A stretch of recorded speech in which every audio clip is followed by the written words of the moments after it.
edition of the Point Podcast. And first of all, let me just say that I'm sorry for not recording last week because I was just so busy. I got to play in the father-son golf tournament in Myrtle Beach with my son and was out of town, and there's just no way of doing it. As we move forward today, we're going to look at how the kingdom split. Now remember, Saul was king from 1051 to 1011. David was 1011 to 971, and then Solomon was 971 to 931 BC. In 931 BC, we see that King Solomon has come to an end of his 40 years. It's here that I believe King Solomon wrote the book of Ecclesiastes. And in the book of Ecclesiastes, he says very clearly, I've tried everything there is. I've had more money, more vineyards, more palaces, more women, more singers, more servants. I've had everything that the world has to offer. And you gotta love how he finishes the book. Everything is meaningless without God. We see Solomon die, 931 BC. And it's here, as you're making your way through the book of 2 Kings, that you see that after Solomon dies, chapter 12, that now his son Rehoboam becomes the king. Now here's what's so cool. Jeroboam, who'd been the commander of his workforce, has been in Egypt hiding. Long story, don't have time to go into that. He now comes back into town, into Jerusalem, and the people say, look, you've been over the workforce, go to Rehoboam and ask him, would you back off just a little bit? So Jeroboam goes to King Rehoboam, Solomon's son, and says, hey, the people have asked, would you just back off a little bit and they'll serve you? He said, come back in 3 days. So Jeroboam leaves and Rehoboam meets with his younger friends and to get some advice, and all the younger friends said, hey, stick it to them even worse. Make them wish that your father was still over them. Then he went to his older elders, his council, and they said, you know, if you'll just back off, they'll serve you wholeheartedly. Let's stop and just make a point right here. You better be careful who you listen to. You need to listen to wise counsel, because the decisions you make today are going to affect your future for many, many years, even to the point that they will affect the future of your children and your grandchildren. Jeroboam comes back.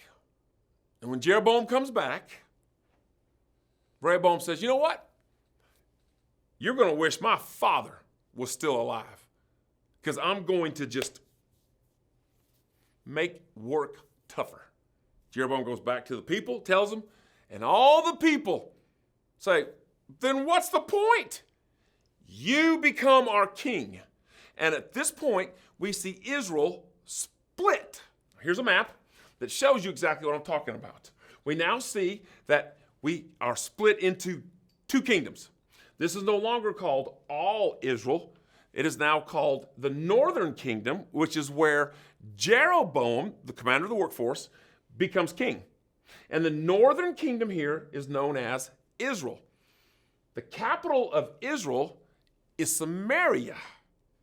And Jeroboam is now the king of the northern kingdom, Israel, with the capital Samaria.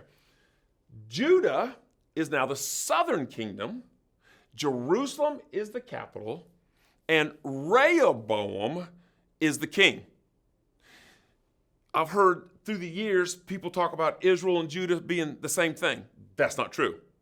At this point, in 931 BC, 2 Kings 12, we see a split in the nation of Israel, and it is now two kingdoms. It is the northern kingdom and the southern kingdom. And as you begin to make your way now forward through the book of 1 Kings, you will see all of these different kings from the northern and the southern going different directions. I think I said 2 Kings earlier. It's 1 Kings 12 where we see the split. Now, when you start making your way through, make sure you read this knowing northern kingdom is known as Israel, capital Samaria, King's Jeroboam. Southern kingdom is Judah, the capital is Jerusalem. As I made my way studying all of this, I put down the years of every king and what they were known for. Now, you're going to have to start doing that on your own. Here's why.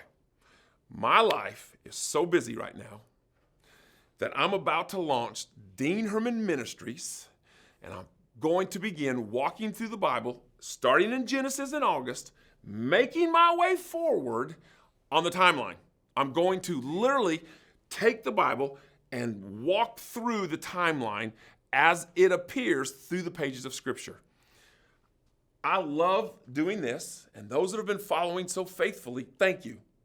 But as I move forward, starting in August, everything's going to shift from the Point Podcast to DeanHermanMinistries.com, just so we can keep everything in one area, and we can begin to see how the Bible comes alive when you look at it chronologically.